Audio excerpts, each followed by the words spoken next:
আচ্ছা, এই ঘাসগুলা খাওয়াইতেছেন, তাতে কেউ কিছু তো বলে না? আসসালামু আলাইকুম প্রিয় দেশবাসী।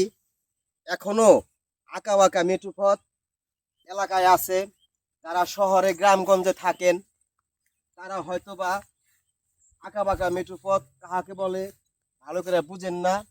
আজকে দেখুন, আমরা আসছি টাঙ্গাইল জেলা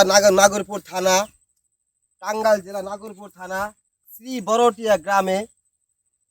যে কোনো কারণবশত আমাদের আসা হয়েছিল। তো এইখানে এমন একটা চক দেখা যায়। চকটা দেখাও তো, অনেক বড় চক, দেখতে অনেকটা সুন্দর মনে হয়।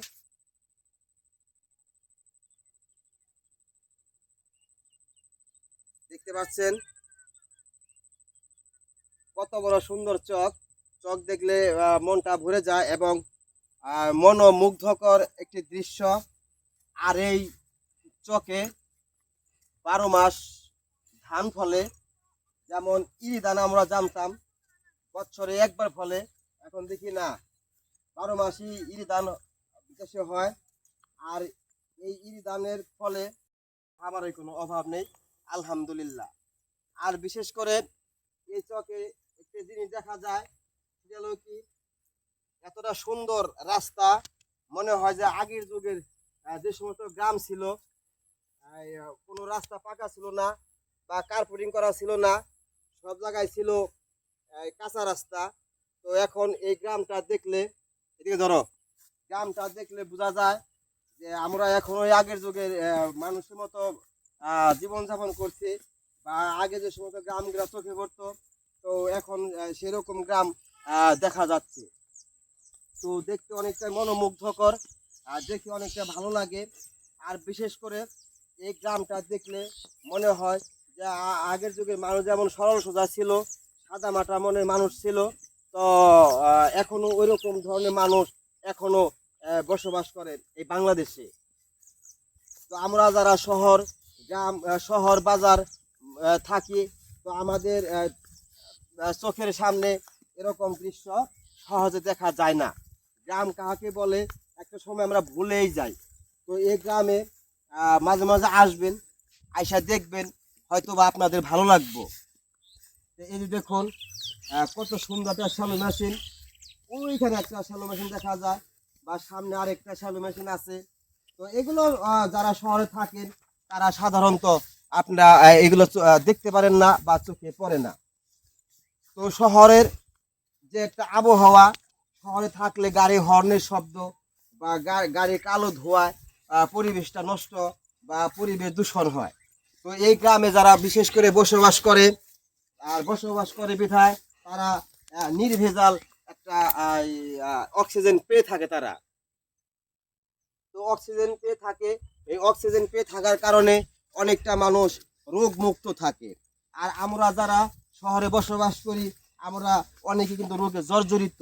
এর কারণ হচ্ছে আবহাওয়া দূষিত, পরিবেশ দূষণ। তো এই গ্রামে যারা বসবাস করে, আল্লাহর রহমতে সবাই কৃষিকাজে নিয়োজিত, কৃষিকাজ করে। আর যারা কৃষকরা ঠিকমতো কাজ করার ফলে তাদের দেহটা অনেকটা ভালো থাকে, অনেকটা সুস্থ থাকে। এটা হচ্ছে আল্লাহর রহমত। যেমন ডায়াবেটিস মানুষের একটা রোগে বাসা বাঁধে মানুষের দেহে। এই ডায়াবেটিসটা বেশিরভাগ দেখা যায় যারা গ্রামে বসবাস করে, তাদের কিন্তু দেহে এই ডায়াবেটিসটা হয় না। কিন্তু বেশিরভাগ ডায়াবেটিস হয় যারা শহরে থাকে, বা যারা অল টাইম যারা অফিস আদালতে কাজকর্ম করে, তাদের দেহে কিন্তু কখনো ডায়াবেটিস প্রবেশ করে না। তো গ্রামে যারা কৃষিকাজে নিয়োজিত, কৃষকের কাজ করে, ভারী ভারী বোঝা মাথায় নিয়ে তারা চলাচল করে, দিনভর এই সমস্ত ক্ষেতে ফসলি জমিকে তারা যত্ন করে, দিনভর কোদাল দিয়া মাটি কাটে, তাদের দেহে যে ঘামগুলা ঝরে, এই ঘামের কারণে, ঘাম ঝরে যাওয়ার কারণে এই কৃষকগুলা অনেকটা রোগমুক্ত থাকে, সেটা আমরা ভালো করে জানি। ওই দেখুন চাষে সে সার দিতেছে, দেখতে কতটা সুন্দর। আরেকটি চাচা কত সুন্দর সার দিচ্ছে, ঘামে ভিজে গেছে, যার ফলে দেখা যাচ্ছে অনেকটাই সে কষ্ট করতেছে। আসলে এই কষ্ট না, যদি তাদের ফসলটা ভালো হয়, আমি যেটা মনে করি। আর বিশেষ করে এদিকে আসো, আর বিশেষ করে আরেকটা কথা না বললেই নয়, এতটা কষ্ট করে কৃষক ভাইয়েরা বা কৃষক চাচারা ফসল ফলায়। আর এই ফসল ফলানোর কারণে তারা কিন্তু দেখা যাচ্ছে যে ঘরের মনে মন বা হাজার হাজার মন শত শত মন ধান তারা ঘরে ওঠায়। কিন্তু এখানে মূল কথা হলো কি, তারা ঠিকঠাক মতো ন্যায্য পাওনা পায় না।